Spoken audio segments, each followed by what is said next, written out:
Hoy en el frasco. Israel y Hamás acordaron un alto el fuego en Gaza tras 15 meses de guerra y decenas de miles de muertos. Pocas horas después de anunciarse un acuerdo de cese al fuego entre Israel y Hamás, el ejército israelí bombardeó Gaza, dejando al menos 81 muertos. Estados Unidos ya está preparando su campaña propagandística para colgarse la medalla del pacifismo y vender que consiguieron el acuerdo, tras pasarse año y medio distribuyendo las bombas con las que Israel asesinó a más de 50.000 personas. Joe Biden se adjudica el mérito de ese acuerdo a su gobierno en los Estados Unidos, mientras que Donald Trump se adjudica a él el mérito. Aún así, la esperanza de que esto se convierta en un acuerdo de paz a largo plazo desató rápidamente el júbilo tanto en Gaza como entre las familias de los rehenes israelíes. Pero no todos festejaron. Y en Israel hay algunas personas que están en contra de un alto el fuego en la franja de Gaza y así se manifestaron en las calles de Israel. It's a danger. It leads to a horrible Saudi Arabia peace plan. No, no, no. We say no to all this distorted route. La tregua en Gaza no es un alivio para Itamar Ben-Gvir. Todo lo contrario, y lo hace público con su dimisión como ministro de Seguridad del gobierno de Benjamin Netanyahu. Ahora bien, ¿qué significa el alto al fuego? Israel ha firmado miles de acuerdos. Dios sabe cuántos acuerdos de alto al fuego se han firmado y siempre los han violado un día después, 2 días después. Siempre violan todos los acuerdos de alto al fuego. Siempre lo han hecho. Los acuerdos de alto al fuego no significan nada. Hablaremos de esto y más con nuestro invitado del día. El frasco, desenmascarando a los que bombardean, hablando de paz y seguridad. ¿Qué tal? ¿Cómo están? Bienvenidos a un nuevo programa de El Frasco, Medio Sin Cura. Esta suerte de recipiente donde se dan cita las noticias de la semana, lo que se dice en las redes sociales y lo que supuestamente es la realidad internacional.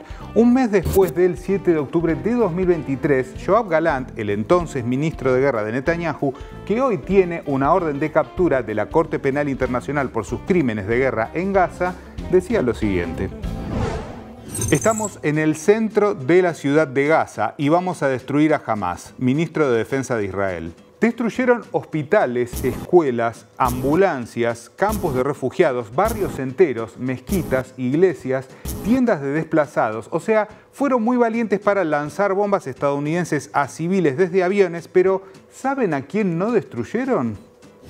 Movimiento palestino Hamás constata avances de reunión en Doha. Bueno, esos avances derivaron finalmente en un acuerdo por el alto al fuego en Gaza entre el régimen israelí y el grupo de resistencia con el que evidentemente no pudo.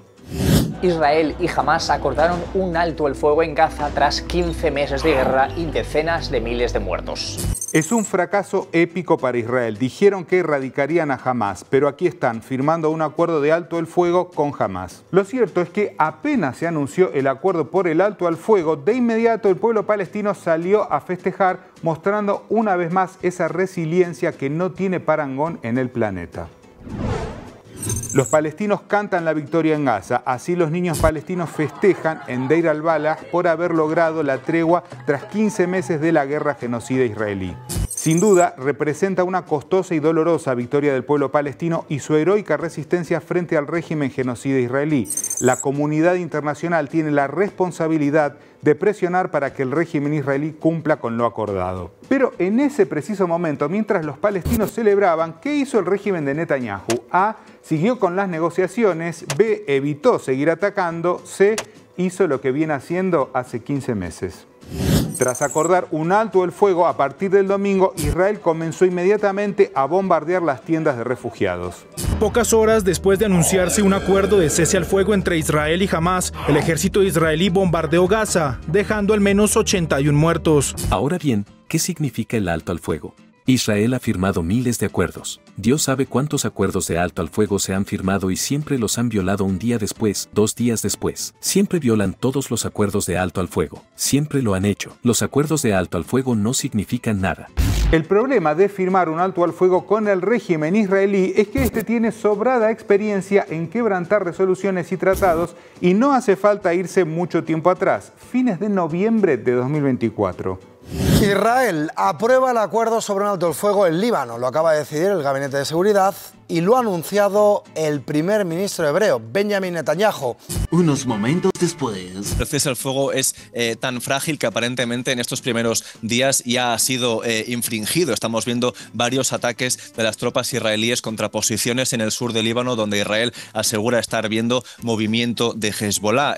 Eso sí, el vocero del Departamento de Estado de Estados Unidos, ese gran faro de la libertad, condenó la violación al alto al fuego. Y eso es para que después no anden diciendo corten.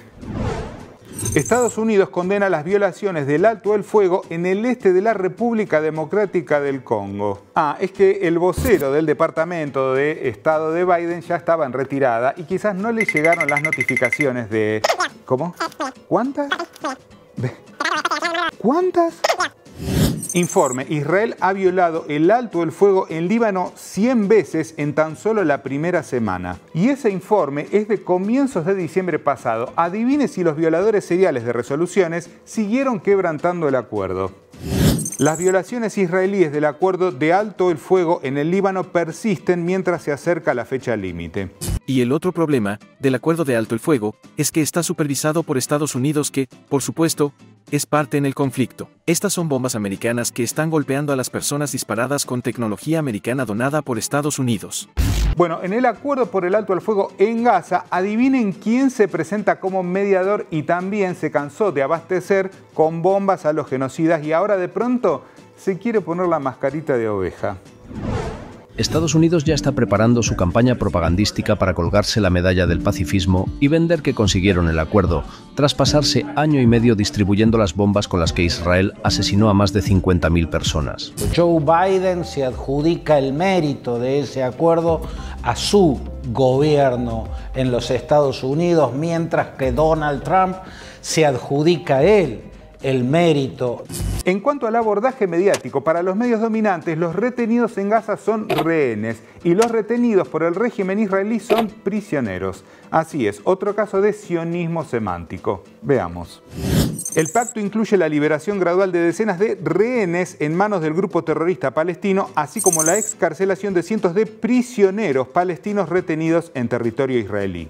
Y mientras se prepara la liberación de los primeros rehenes y presos palestinos tras un tenso Consejo de Ministros en Israel. Incluye la liberación de 33 rehenes israelíes. A cambio, Israel se comprometió a liberar a cientos de prisioneros palestinos. Si Hamás larga 33 personas e Israel larga 2.000, ¿quién era el secuestrador? Buena pregunta. Ahora, la prensa occidental no es la única que blinda a Israel. Presten atención a las maniobras de UNICEF para no mencionarlo. La guerra ha causado un terrible sufrimiento en los niños y niñas de Gaza. Es imprescindible que las partes respeten el alto al fuego y faciliten la entrada de ayuda.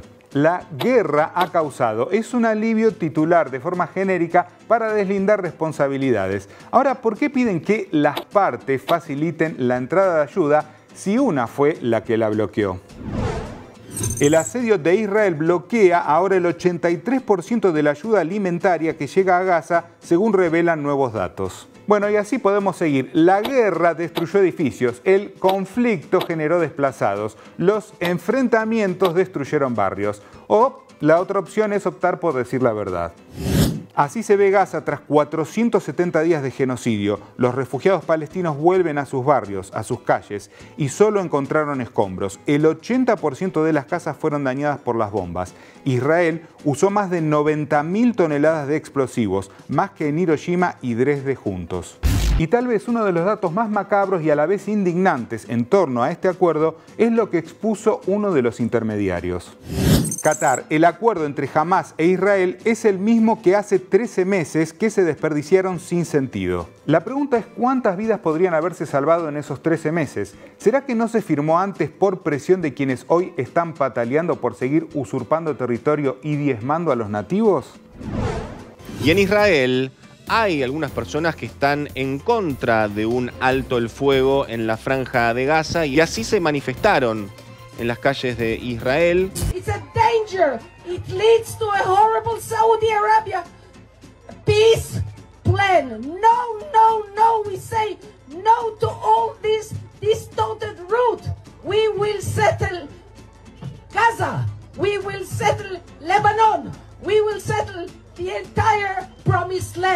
Bueno, para nada extremista ni supremacista esa ideología. Y hablando de supremacismo, alguien del gabinete de Netanyahu también se enfadó. La tregua en Gaza no es un alivio para Itamar Ben-Gvir. Todo lo contrario, y lo hace público con su dimisión como ministro de Seguridad del gobierno de Benjamin Netanyahu. Debemos ganar esta guerra. Debemos ganarla y no acudir a conferencias en Doha o El Cairo, sino ganarlas, ponerlos de rodillas. Ese es el mensaje. Y poco a poco parecen comenzar a escucharse sonidos de algo que se está resquebrajando, porque el amigo de Ben-Gvir, otro extremista, Bezalel Smotrich, no renunció, pero el ultraconservador Smotrich amenaza con derrocar al gobierno israelí si el ejército no ocupa Gaza. Otro ministro de Netanyahu, que por ahora no renunció, se atreve a sugerir que pueden controlar las decisiones de un pueblo soberano. No hay futuro de paz, estabilidad y seguridad para ambas partes si Hamás sigue en el poder en la Franja de Gaza.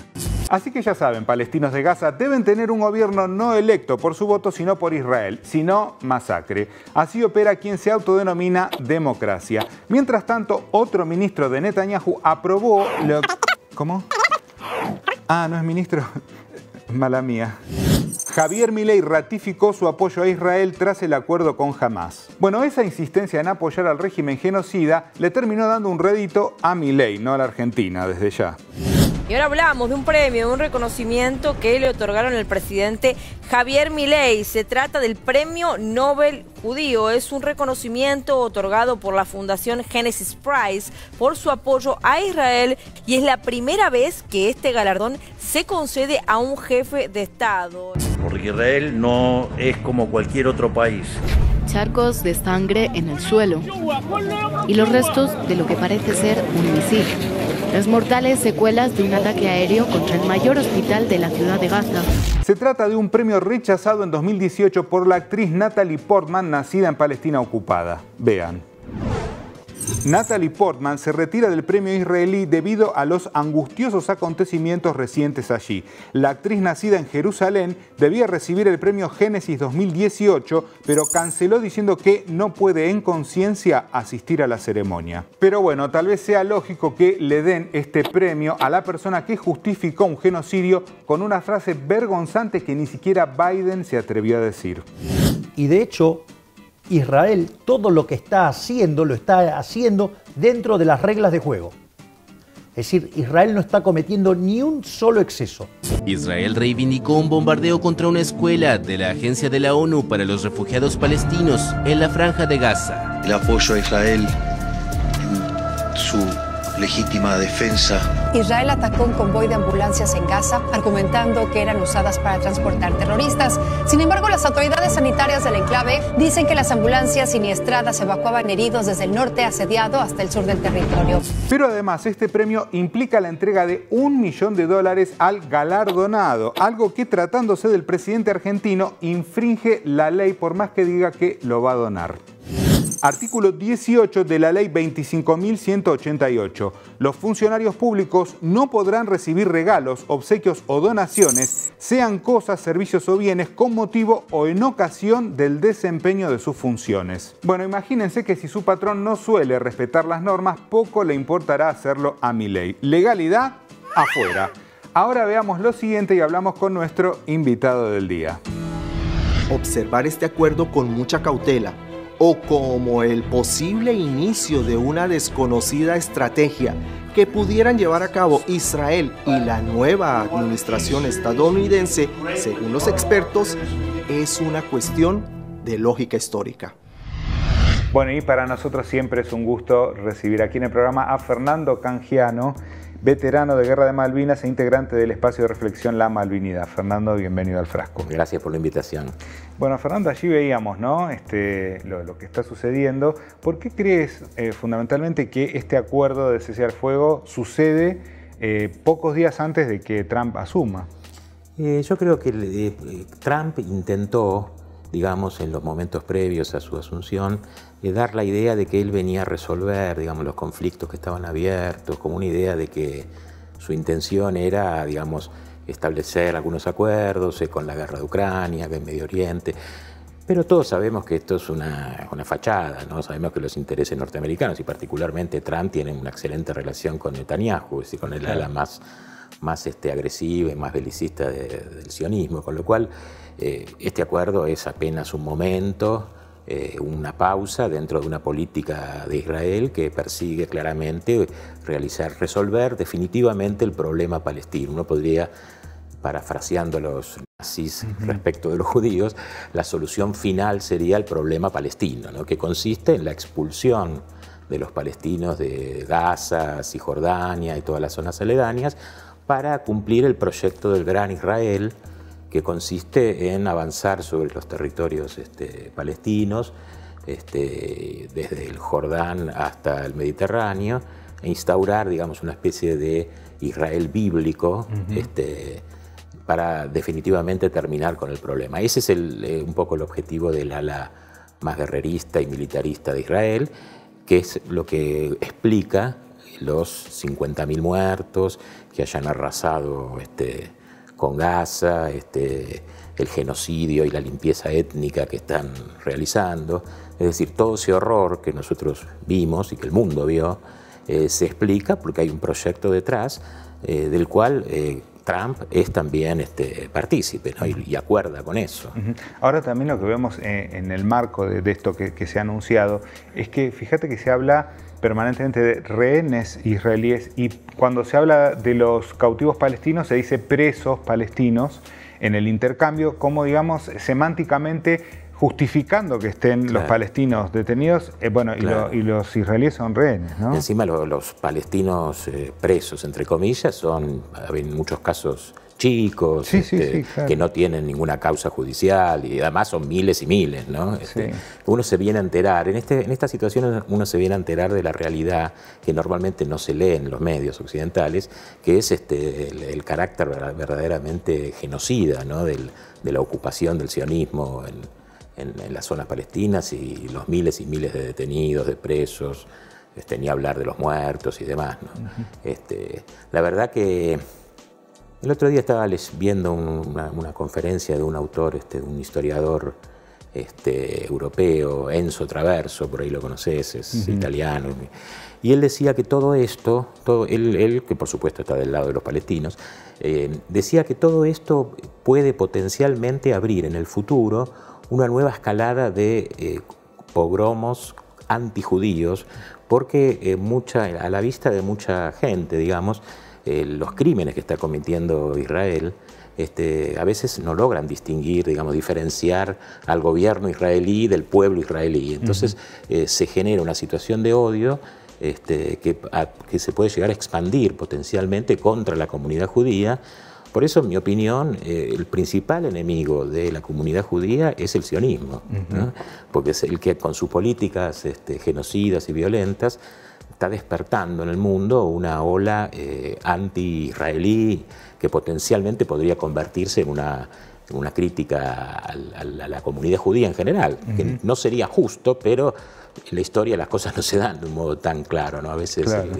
Y además una cosa que dice también la resistencia que tienen muchos progresistas, digamos, de la comunidad judía para criticar a la política, ¿no? de Israel. Es como que no pueden desprenderse del chantaje que ejerce el poder israelí, en el sentido de que si vos sos judío y criticás a Israel, se supone que está mal, digamos, ¿no? Como si uno tuviera que comprometerse con las políticas de los estados, ¿no? Claro. Y que además como esa cuestión mezclada de sionismo y judaísmo, como si fueran una misma cosa, ¿no? Cuando el sionismo es un movimiento dentro de la comunidad judía, incluso en sus orígenes, bueno, vos lo debes saber, quizás era un movimiento minoritario de la comunidad judía, ¿no? La mayor parte de la comunidad judía no pertenecía al sionismo, y el sionismo era un proyecto que estaba asociado con los intereses ingleses en Medio Oriente, de instalar, digamos, una avanzada occidental en la región, ¿no? Exacto. Pero bueno, hay una especie de chantaje muy poderoso que impide que a pesar de que existen grupos de judíos con Palestina, bueno, hay varios grupos que existen que condenan, pero dentro de la comunidad judía en general, y acá en la Argentina se ve mucho porque la comunidad judía es importante, hay como una especie de resistencia a condenar los crímenes del Estado sionista, ¿no? Y eso me parece que es negativo, ¿no? La verdad. Ahora, Fernando, bueno, vos has participado literalmente de una guerra, has estado allí, y vemos que los medios permanentemente, sobre todo los medios occidentales, hablan de la guerra en Gaza, y lo plantean en términos como si se tratara de dos fuerzas equitativas, ¿no? Como si fuese un ejército efectivamente contra otro ejército, una fuerza aérea, terrestre y naval contra otra similar, y realmente no es así. No, por supuesto, es una guerra de exterminio, digamos, ni siquiera una guerra, es una operación de exterminio y de limpieza étnica, en donde se bombardea a una población que está absolutamente indefensa, ¿no?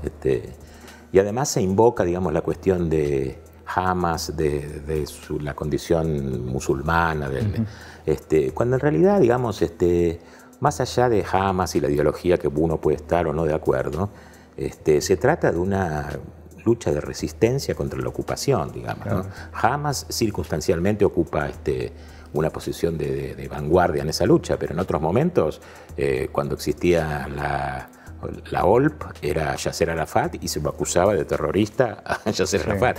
O sea, los argumentos que utiliza Israel son siempre más o menos... Es el discurso del poder frente a quienes se resisten al sometimiento, a la subordinación, ¿no? Y yo, digamos, como veterano de Malvinas, a mí me parece que existe un lazo entre la lucha de la Argentina contra el colonialismo británico con la lucha del pueblo palestino contra el colonialismo israelí, porque en realidad digamos, la ocupación israelí presenta una forma de colonialismo, ¿no? Es una manera de colonialismo, lo que se llama colonialismo por sustitución, que consiste en mandar colonos para desplazar a los habitantes autóctonos y ocupar tierras, ir avanzando, que es lo que viene ocurriendo en la región desde 1948 hasta el día de hoy, ¿no? Es decir, los colonos judíos van desplazando a la población autóctona y expulsándola de él. Es una manera de colonialismo. Otra manera de colonialismo es la de Malvinas, que es el colonialismo por anexión. Cuando mandan una fuerza militar, ocupan un territorio y desplazan a sus auténticos dueños, ¿no? En ambos casos, digamos, se trata de la ocupación de una tierra y el desplazamiento por distintas vías, por distintos métodos de sus verdaderos dueños, ¿no? Para finalizar, Fernando, es un momento muy difícil, ¿no?, para pensar en la recuperación de Malvinas, porque el gobierno parece representar directamente los intereses del enemigo.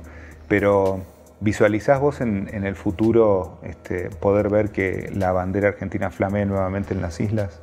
Mira, yo creo que la recuperación de Malvinas es inseparable de una transformación social profunda de la Argentina y de América Latina, digamos.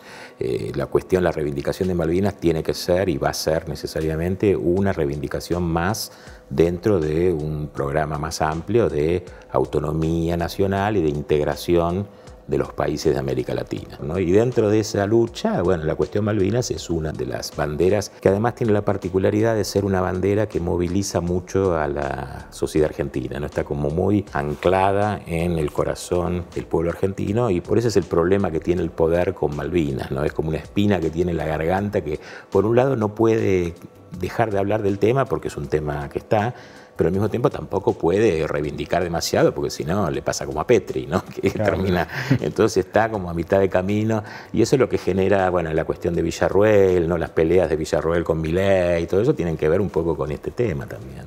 Bueno, Fernando, muchísimas gracias por haber estado aquí en el programa. Por favor, gracias a ustedes. Y nosotros, como siempre, nos vamos a un retro tweet, una frase del pasado, por supuesto, que nos va a ayudar a pensar en todo lo que vimos en el programa del día de hoy. Vean. Somos engañados por la apariencia de la verdad, del poeta latino Horacio. Después de casi 16 meses de recibir toneladas de bombas sobre sus cabezas que superaron a las de Hiroshima y Dresde juntas, el pueblo palestino salió a celebrar el alto al fuego. Los rostros de los niños que sobrevivieron a la barbarie reflejan algo que es más que alegría. Es una convicción que ningún armamento puede destruir. Los invitamos a, por supuesto, dejar sus comentarios y no se olviden de suscribirse activando la campanita para seguir recibiendo todas las novedades aquí, en El Frasco, Medios sin Cura. El Frasco, Medios sin Cura.